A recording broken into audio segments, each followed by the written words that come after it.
by the time Obama left office, Black Lives Matter was this fundraising behemoth, catching hundreds of millions of dollars in corporate money to push narratives that are like outrageous by any previous standard. I mean, these guys were talking about how they needed to destroy the nuclear family in America, period. And which has nothing to do with Black Lives Matter, but they were pushing that as well. And so you had, and I mean, we could go on for hours about all the specific things that they did to empower these left-wing organizations that were pushing on these previously seen as bizarre agenda items, and made them mainstream because they had so much money and heft behind them.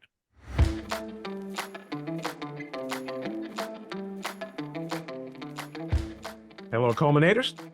Thanks once again for joining us today. I have got a new friend. You always know that I love when I tell you that my guest and I have been going back and forth on social media since, Al Gore invented it. And this is not one of those. This is actually by virtue of my intrepid producer. He said, there's a guy you might want to talk to, is Scott McKay. He has written a book that looks very much like this. And it's called Racism, Revenge, and Ruin. It's all Obama. And that in and of itself might not do the trick for me, because if I could tell you how many tweets I get every day where people just reminding me whatever it is, that this is really about Obama, I don't need that. But it appears that Scott has done his homework. And more importantly, that Scott has been thinking about the big picture and the big questions for a very long time. He's a contributing editor at the American Spectator, which, as I told Melissa McKenzie, a mutual friend of ours, made me the man I am to a very large extent, for better or for worse. And he has a website called The Hayride. Okay, The Hayride, Louisiana's premier conservative political commentary site. And so now, those of you who follow my YouTube career would know that this is another new Louisiana friend of mine, along with Valiant Renegade, who operates on a somewhat different channel and has a different focus, but like a good Louisianan, he is a great American. But enough about me. Scott McKay, thanks for joining us today. How you doing? Thanks for having me, Ron. It's a pleasure. How did you get into this hapless and hopeless career of complaining about the Yeah. Well, I believe it or not, I have Barack Obama to thank for this, because prior to my deciding to throw my hat in the ring as a blogger and a pundit, I actually had a job as a corporate headhunter. And I live here in Baton Rouge, and the sector of the economy that I was working in had to do with engineers and construction managers. And what that basically entails in this part of the world is the petrochemical industry. And at the time, Obama had just been elected president, just took office. One of the first things that they were doing was debating cap and trade in Congress. And of course, the narrative that was being pushed at the time in the legacy corporate media was that, this is going to be great for the petrochemical sector in Louisiana and the state's economy, because all of these big, oil refineries, chemical plants along the Mississippi River are going to have to retool for fewer emissions and all this kind of stuff. But I was kind of at a very interesting place to be able to gauge whether that narrative was true, because I had two stacks of paper on my desk at the time. I had jobs to be filled, and I had resumes of people looking for jobs.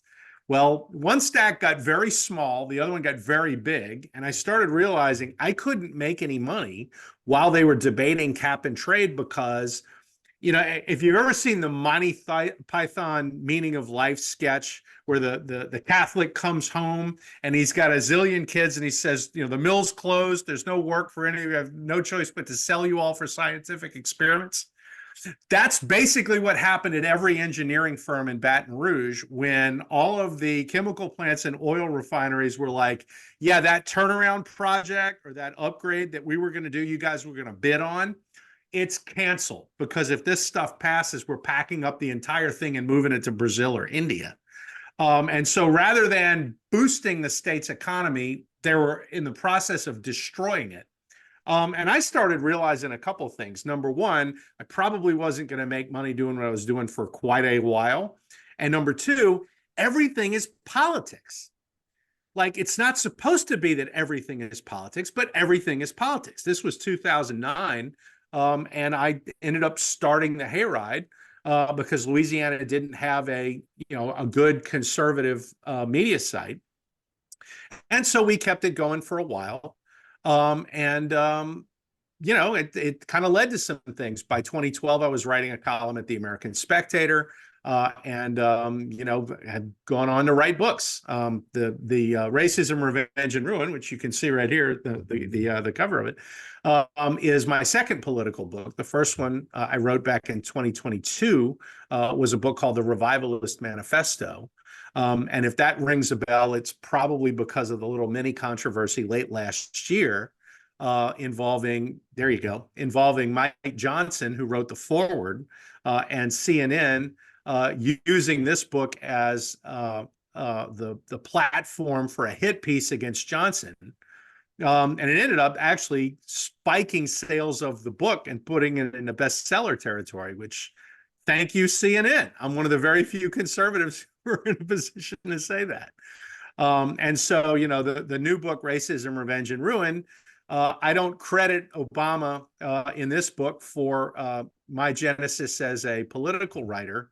But, the transformation that he has engineered across the country, touched me in this way, which, is probably a lot less negative than it has a lot of other people.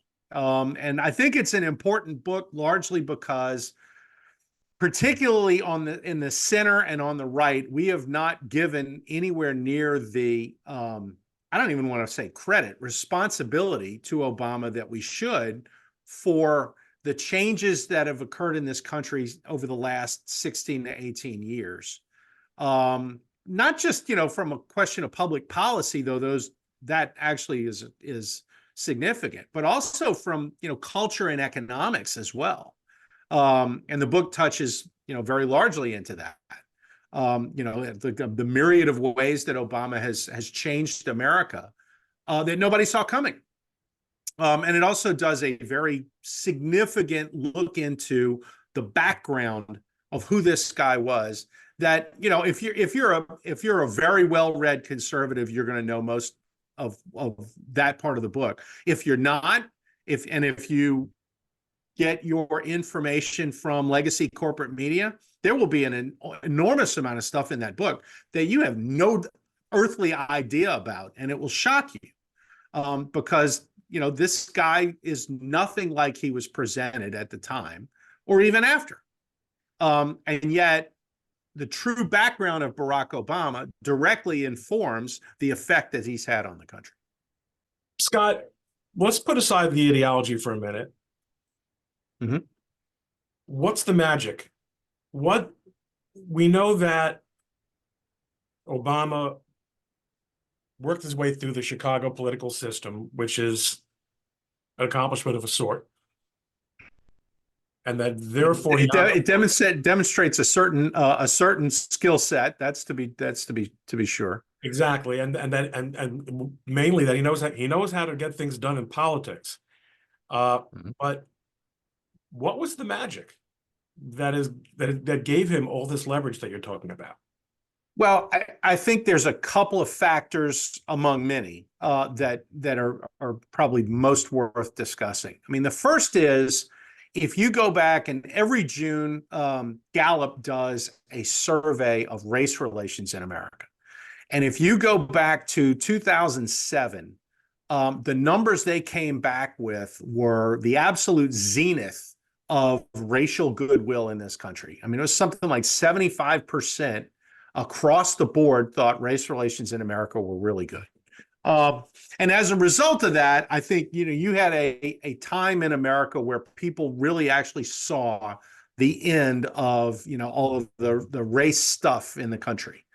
I mean, you've gradually had a large increase in interracial marriages, cutting across all racial lines. I mean, this is a country that is desperate to eliminate race as something that we should even care about. And we're the least racist country on earth. I mean, I think that's pretty obvious. Most of the countries on this planet were actually formed as a result of, if not racism, then ethnicism, right? I mean, Turkey is for the Turks for the most part. UK is for the British.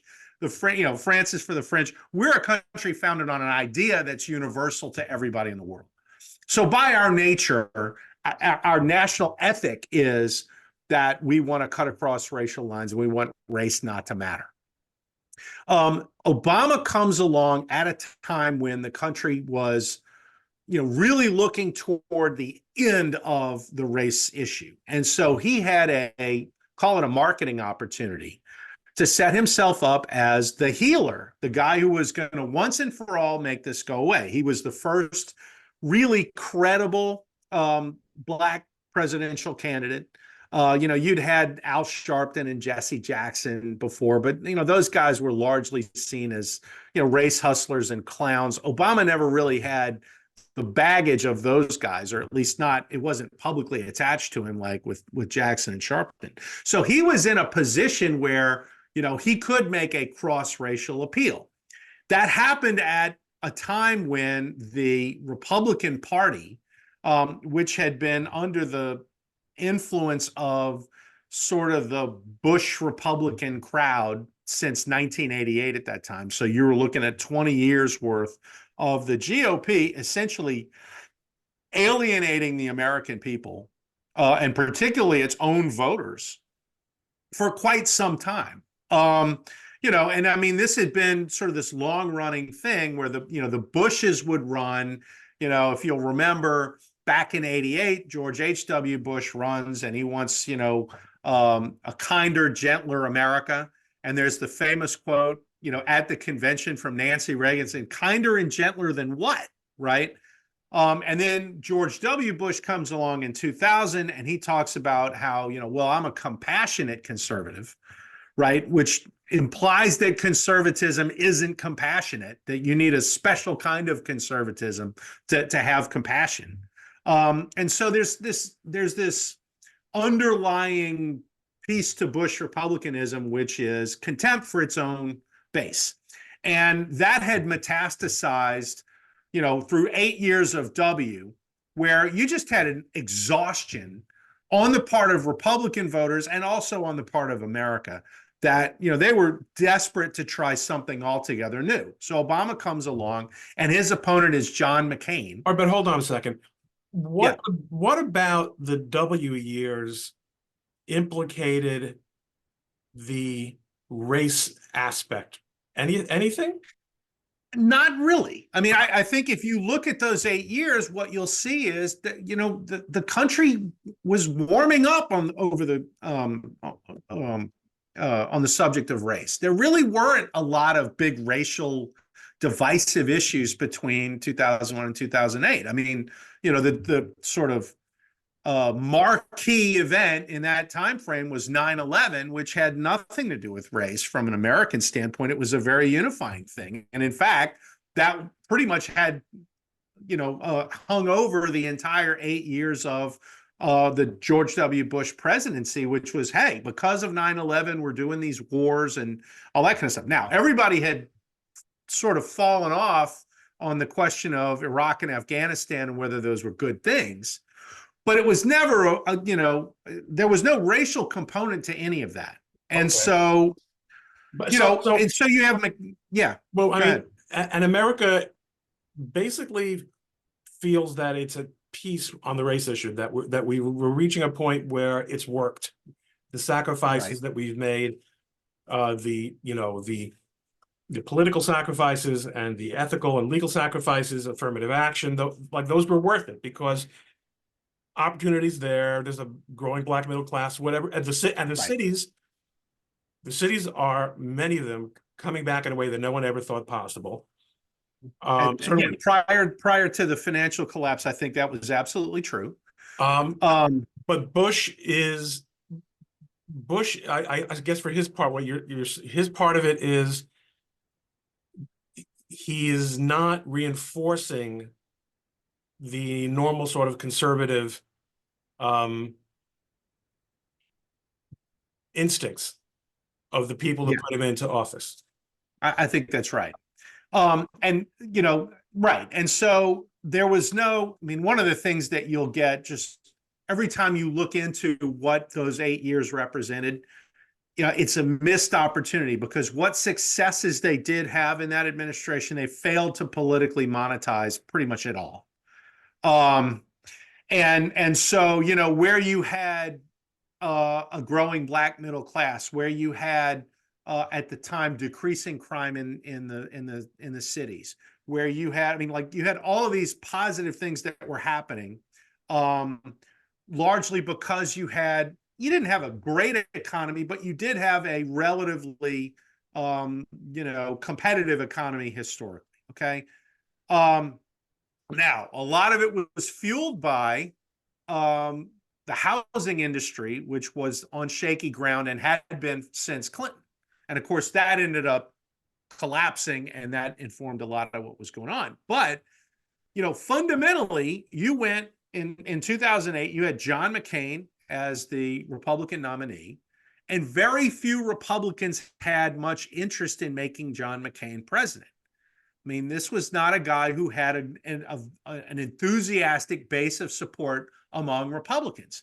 And so along comes this guy, Obama, okay, who the value proposition of his candidacy was, we're going to put this race thing to bed once and for all, because this can't be a racist country if it nominates and elects a black man as president. So we're going to And prove, like, we're now going to put the file, we're going to put paid. That's it. Yeah, exactly. This is it. We're going to do this, and then the race thing is over. And that value proposition was something that spoke to, a deep need in the American people for a long time to, call it the exercise the sins of slavery or segregation or whatever it might be. But like, hey, wouldn't it be great if we could get rid of all this crap and not have to worry about it anymore, right? And Obama was instrumental in offering that to the American people. And right? I have no trouble understanding Yeah. how he won election. I mean, there are obviously lots of other reasons. Okay. I mean, McCain's campaign was absolutely abysmal. The media's treatment of Obama was very one-sided and completely, well, I'd say it was completely dishonest, but fundamentally it was very incomplete because most people don't know much of anything about Obama's background other than the mythology that was established in Dreams from My Father, which was his first autobiography. And so that was a factor. One of the things I argue in Racism, Revenge, and Ruin is that if people had known about, Obama's true background, whether it's ideological, intellectual, and so forth, they would have absolutely never made this guy president.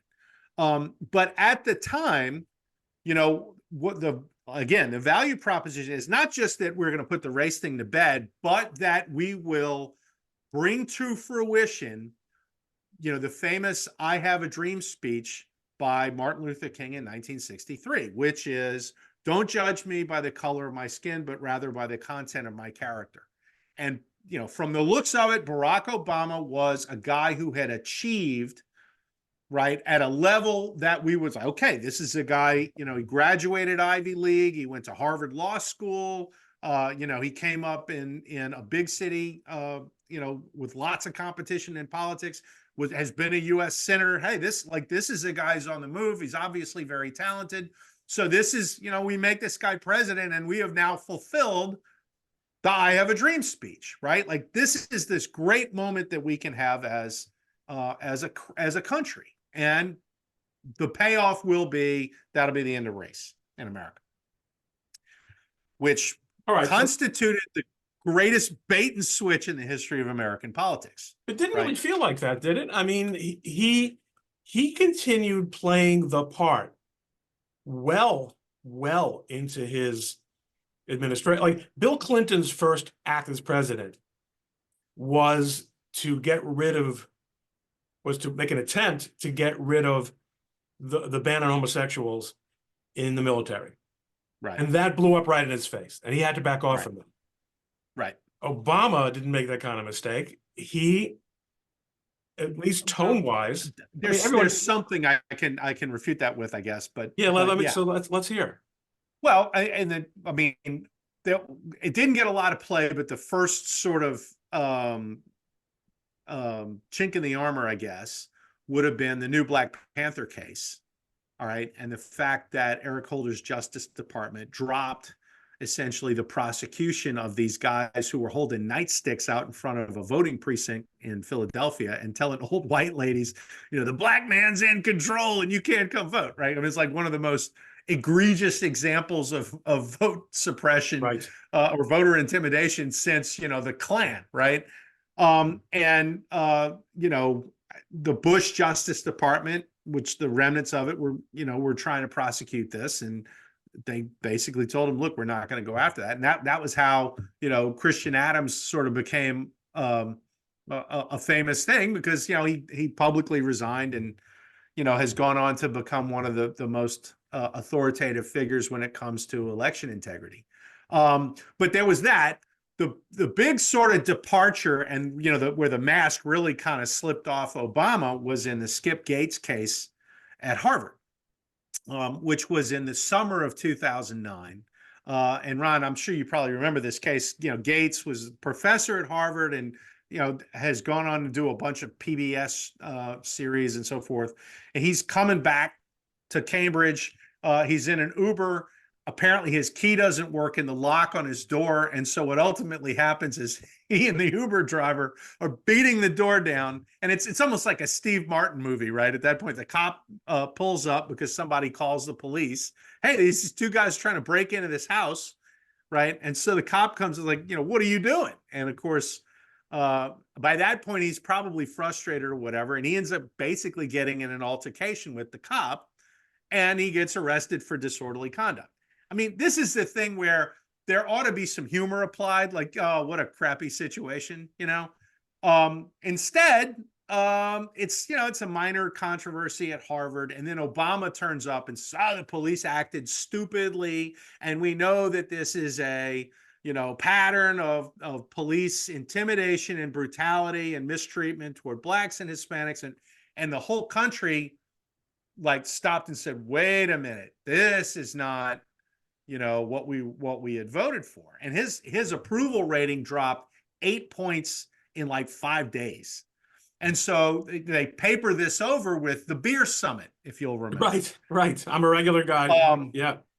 And I think they realized, okay, like this is, we need to be quiet about the things that we're doing, which they were. Let me move things along. He gets into office and he has his rocky moments. But meanwhile, he's obviously consolidating. He's making changes. He's consolidating power in ways that do not become apparent to most of us until much later. I mean, as a lawyer, obviously I'm paying attention to his judicial appointments, and it's painfully obvious that Eric Holder is an absolute crook. Not particularly shocking. But, and he's an embarrassment in foreign policy. We're beginning to see that. Yep. You get the apology tour, right? That inclination towards making Iran the regional hegemon in the Middle East, which, all right, fine. When I say fine, I don't mean fine, but I get that. What is it, though, that what was the secret sauce besides policies?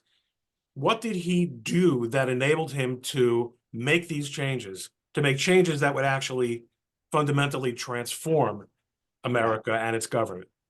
So from a personnel as policy standpoint, right, you had the flood of radical leftists brought into the federal government in every agency that they could. I mean, they put people in who were civil service protected, not presidential appointments. I mean, they went hardcore with wackos from the universities and from these left-wing profits and started funneling those people into the government to radicalize every agency of the government. And then from there, what you had was a procession of events, and you're going to know this. These guys pioneered the modern tactic of sue and settle, for example. Oh gosh.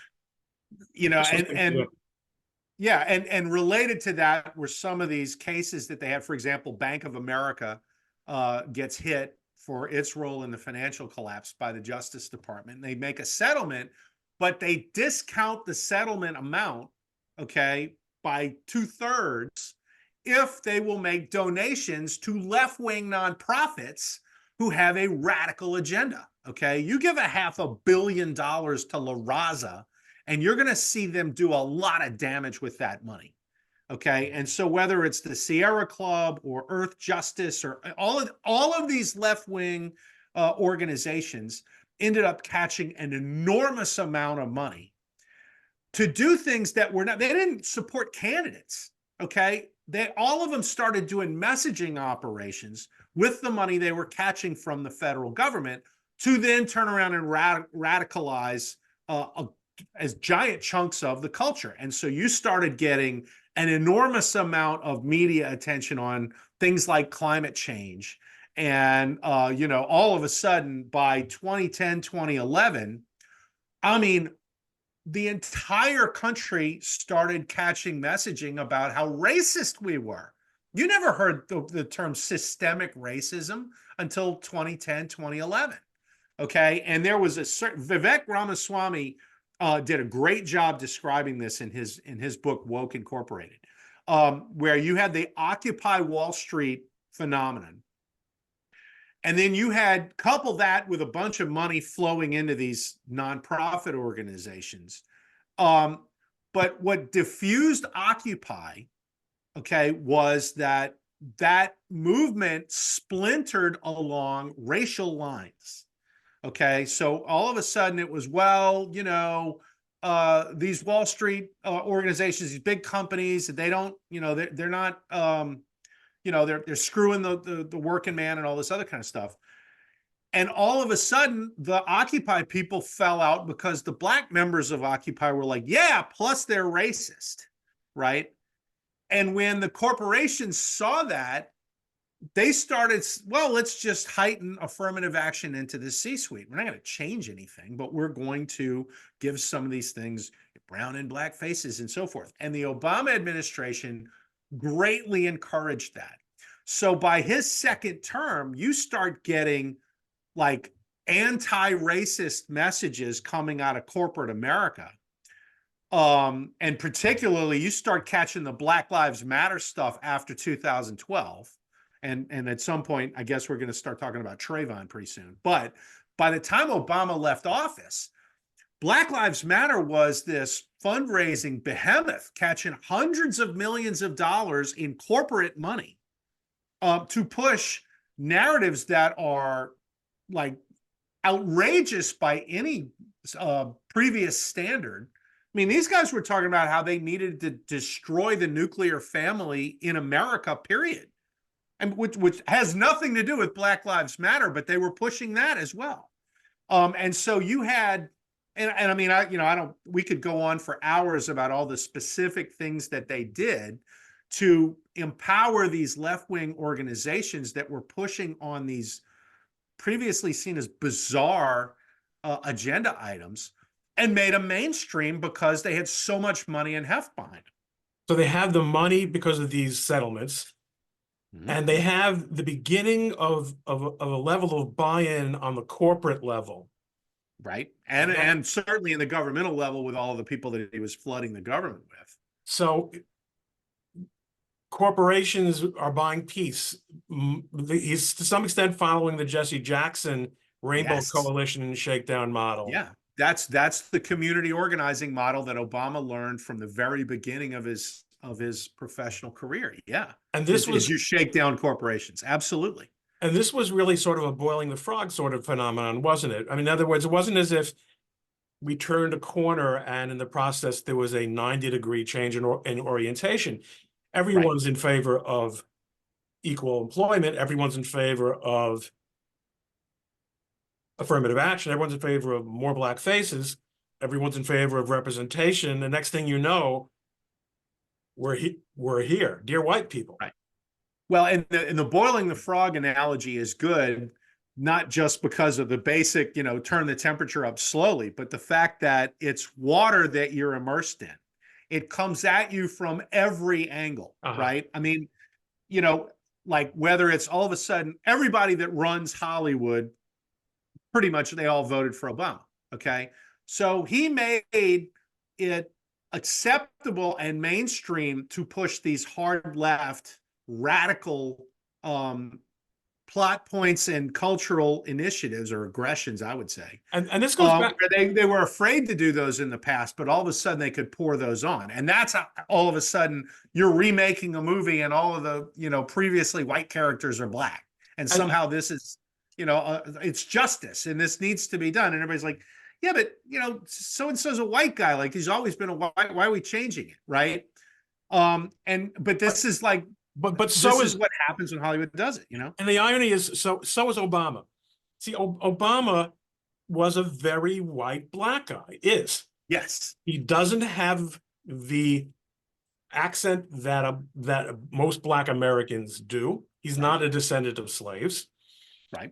He is very elegant and charming. In his way. I personally have never met him, but obviously had a certain amount of charisma. And he was a white guy that not particularly ideological. He was a black guy that not particularly ideological white people who might not be crazy about a black candidate, but who nonetheless felt comfortable enough to vote for, but also in office, this is kind of the point I was making before, he never really came across as a bomb thrower, even when his policy stances were moving to the left and his foreign policy was so America last and the apology tour. Right. On the other hand, he had his token drone strikes and he had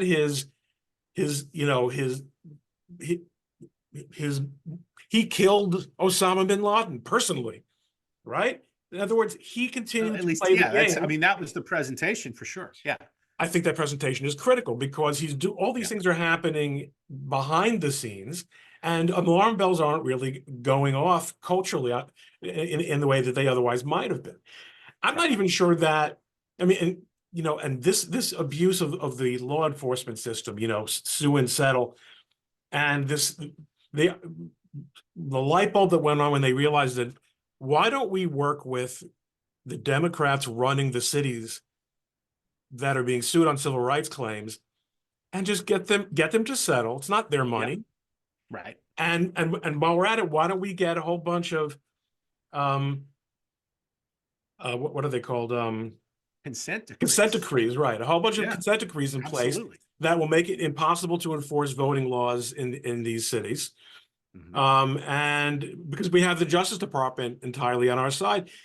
Okay, now it's 2024.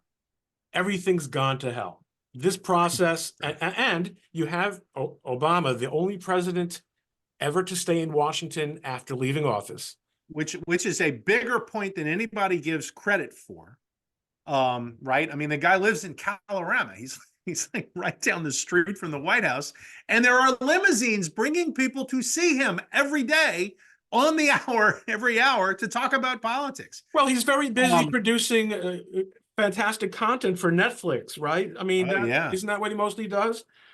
Well, again, it's all in the presentation where this guy is concerned, right? Because the actual Obama, the actual effect, the actual things that are going on, I guess we're doing a lot of analogies in this podcast. The other big analogy that we should bring up is, the duck on the water, right? What you see above the water is very, placid and pristine. The duck is just kind of, slowly making his way across. Go under the water and what you're seeing is, a whole lot of activity. And that Scott, is very much Obama. what does Obama want? He's fabulously wealthy now. Right. Certainly someone who's never worked for a living. Right. He has been president as many times as he can be. He was known as a guy You can make the argument. You can make the argument and some, right? and right.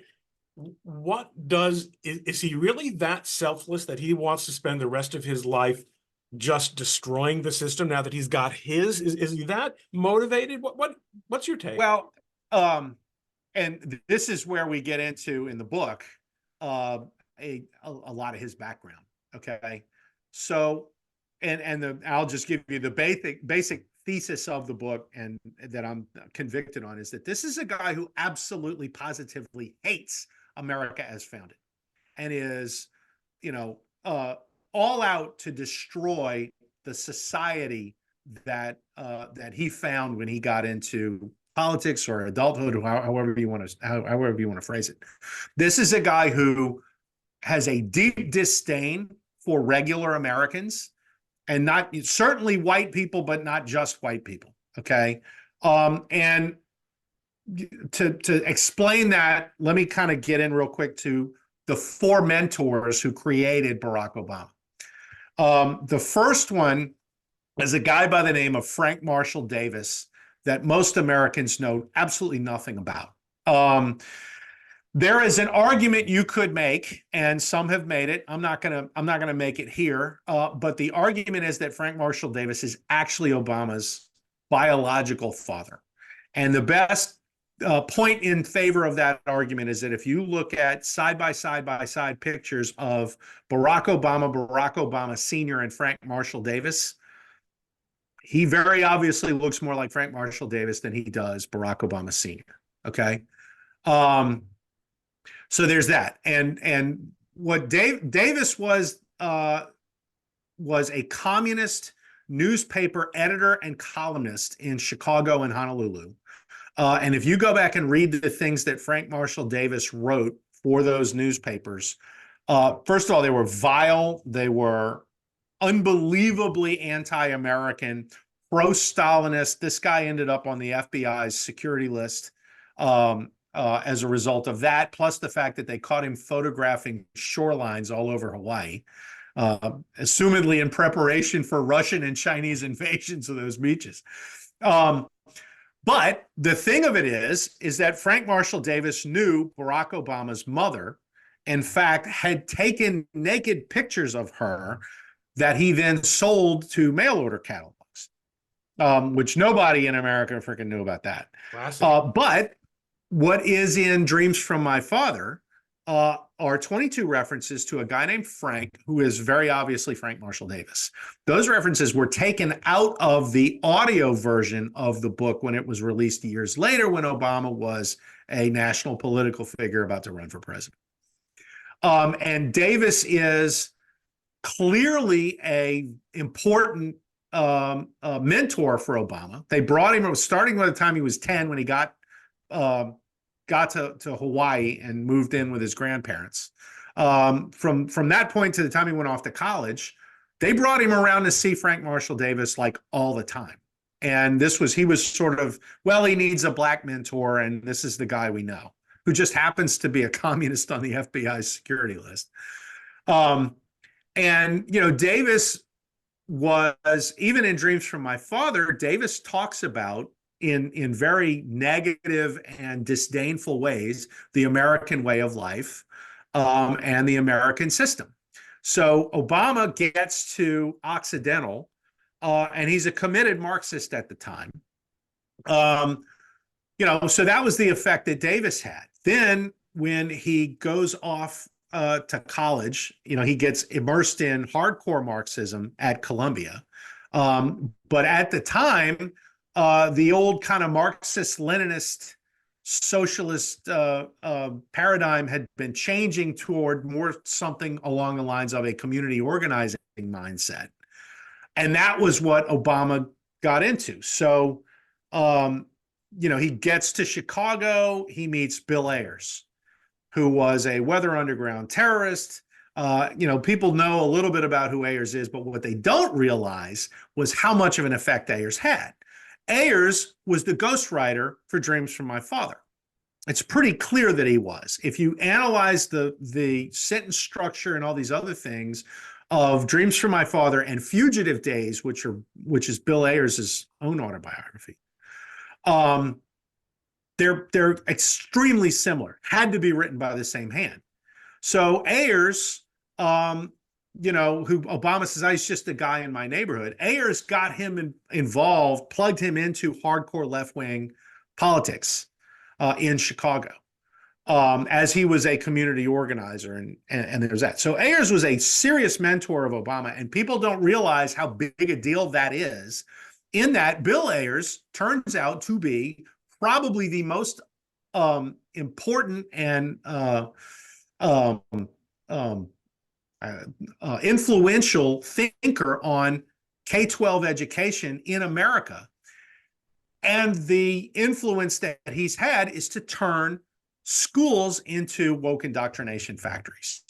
Okay, so there's Bill Ayers' effect on the country. Then he goes to Harvard Law School, and his mentor there is Derek Bell, who is the inventor of critical race theory. Okay, and so there's that, and then of course you got Jeremiah Wright. All four of these mentors to Barack Obama are of one mind when it comes to race, which is that America is a fundamentally unjust and racist country. And as a result of that, big changes need to be made in the way our society runs. Okay. And so this is what built Barack Obama. And this is a guy who absolutely hates the country and its people. You can actually, you mentioned the Obamas being the executive producer of Netflix stuff. Well, they did this movie called Leave the World Behind. Okay. And if you've seen it, you probably noticed, first of all, race is injected into this movie in ways that don't contribute to the plot at all. Right. And those injections were not there. The book was a best-selling novel that was turned into a Netflix movie. And Obama got an executive producer title on this film because they brought him the screenplay and he made copious notes on it to inject realism into the plot. All right. And so you had this race stuff. You've seen it in the trailer. There's an oil tanker that comes ashore, on Long Island, at the very beginning of this thing. It's well, this is weird. This is kind of like the precursor to the world ending. And the name of the oil tanker is the White Lotus, which happens to be the first slave ship that landed in Jamestown in 1619. Which, of course, is a complete invention. Guarantee you that was one of Obama's notes on the screenplay. But as you watch this movie, what you see is, it's an apocalyptic end of the world thing. And it's not even a tragedy. Okay. I mean, this is unlike every other end of the world movie. There's always some redemptive kind of thing at the end. Or if not that, at least there's a lament that this great society we had is falling apart. There's none of that in this movie. I mean, there's so your answer to this is that given what he absorbed from his mentors, he is such a radical. He, in fact, is such a motivated radical that the nihilism that is really the hallmark of our of the so-called opposition culture, which has become the de facto culture now, is correct. Is what there's no better personification of that, and nihilism is exactly the right word. Misanthropy is another word, but nihilism is a perfect word to describe who this guy is.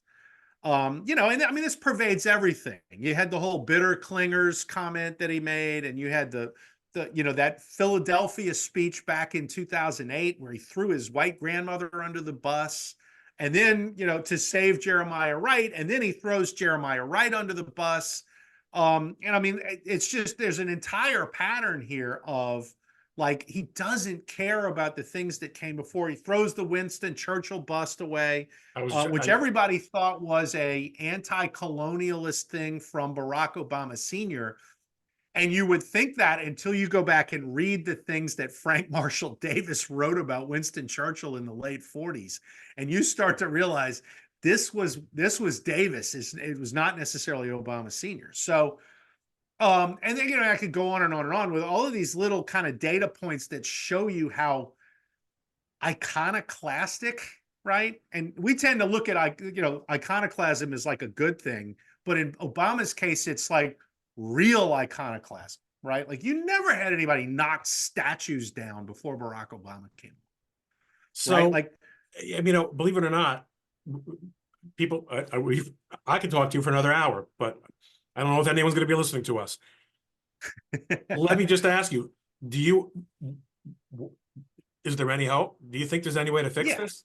Yeah. Well, what do we do besides pray and do our best? Give me a good answer. Praying and doing your best is a good start. We should define doing your best, right? What I will say is this. The reason that Team Obama, and I count Biden as Team Obama. Okay, sure. This is the Obama Redux administration. I think everyone all the decisions are being made by Obama and his people. Joe Biden is, it's one of the reasons why Biden doesn't do obvious things, right? And I don't want to get too far afield on this, but take the border, okay? The obvious move is to shut that border down so that it stops being this sucking political wound for the Democrats that really threatens to turn this into a wave election in 2024. And that yet they won't do it, right? And it's because Obama's playing the long game, right? Bring all these people into the country, and if you can't make them citizens, their kids will be citizens and they'll be Democrats. And that will fix the demographics of the country such that, the Obama way will be the permanent way. He does that because he's not running for anything, right? And if Biden gets beat in 2024, he's got the deep state. It doesn't matter. 4 years later, we'll put somebody else in and we'll keep the train running. So who cares, right? That's what happens when you're a puppet president and you can't do the things that you need to do for your own administration. So the point is, and one of the reasons I wrote this book is there's this temptation to look at America in 2006 and America in 2024 and see this like, wow, this is like a really rough natural evolution of society. And the answer is no, it's not natural. It's not organic. This was man-made. This was contrived and executed. Because it's man-made, it can be unmade by man. But, and one of the reasons that these guys have gone to such lengths to try to take down Trump, okay? And look, I was a Ted Cruz guy. I'm not here to give you the whole, Donald Trump is the, but I hear you. Trump I was a Cruz guy too. Yeah, Trump and Trumpism, okay, which America First, MAGA. I actually wrote a book called The Revivalist Manifesto a couple of years ago that we talked about. I call that movement revivalism because it's older than Trump, and I think it's going to outlast Trump. But a revivalist mindset, which is to say we're conservatives, but we're going on offense, okay, and we're going to actively roll this stuff back, and we have the courage to fight through what the Obama Democrats have done. All right. Whether that means, Angel Studios putting out better movies than Hollywood so that you have a conservative mindset that's reflected in the culture, or whether it's, Ron DeSantis down in Florida, who is just rolling back all of the left-wing stuff, or Greg Abbott busing migrants to Chicago and New York and causing trouble for left-wing politicians and making them suffer for what's going on the border. Like, those are the kinds of things that defeat the Obama Democrats. Because the one thing is that mode of governance does not work. It doesn't produce good results. It's destroyed all of the cities. Okay. And so if you can impose accountability by going on offense and not just constantly giving up to these people, and don't let them call you a racist when you're not one, right? For example, take what's her name at Claudine Gay at Harvard. Right? This is a plagiarist. This is somebody that doesn't have any individual merit. She's an academic, never written a book, wrote 12 supposedly scholarly articles and plagiarized every single one of them. Okay. And so she gets called out for that when she makes herself known as a pro-Hamas radical on the Israel-Gaza question. And people start looking into her and realize she's a fraud. So she's got to go down, despite the fact that Obama lobbied for her to keep her job. And when she goes down, the people who are criticizing her get called racist, right? Now, the Bush Republican mindset is that if they yell the R word at you, you shut it down and you run away from the field. You don't run away from the field. I'll never forget. You I mean, stay in there George and you Bush take was those the one arrows who, and shoot them back. George Bush was the one who brought us right after 9/11, Islam as a religion of peace. Okay. You know what? That is the perfect example of Bush Republicanism, right? I'm going to take on the biggest fight in the world, but I'm not going to take on a hard fight. Right? Scott, we could go on all day. I like the cut of your jib, my man. I'm looking forward to catching up with your writing. I'm glad we got to know each other. You educated me, and I am a decently well-read conservative, but you've nonetheless educated me. You put things together, and you did answer a question that, as the one that I put to you, and it wasn't the answer that I was hoping for. I was kind of hoping that what people were saying that, well, Obama's a sybarite. He really just wants to, live easy and float in his pool. No, he really wants to destroy it. We don't give this guy credit for just how evil and pernicious the effect on America he's had. Purposely so. I mean, this is a guy who lives on Martha's Vineyard, and he won't stop lecturing us about climate change. Like, you have to ascribe very, very evil motives to somebody who will do that, right? Because he doesn't believe what he's saying. So there's something that underlies it, which is the guy wants to hurt you. And people don't want to believe that about Obama. And the Democratic establishment goes along with this because they see it as a path to continued power. Yes. Because after all, what would John Kerry be doing now? Vein don't get it done. Obama does. How does John Kerry remain, and why is he even remotely relevant? Because these people have given him an utterly undeserving person. They have co-opted the old liberals, right? There's very, very few liberals left in American politics. Okay. I mean, basically Kirsten Sinema and Joe Manchin are probably the only ones. And RFK Jr., who they've thrown out of the Democrat Party. The old liberals, Chuck Schumer being a good example, are now leftists.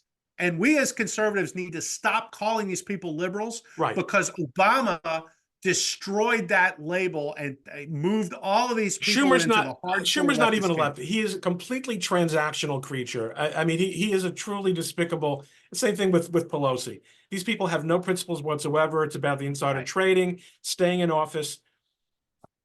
Scott, thank you so much for your uplifting and sunny. But it's stuff we have to know. I'm looking forward to, as I said, to staying in touch. And thank you very much for talking to us today. Thanks, Ron. It's been great.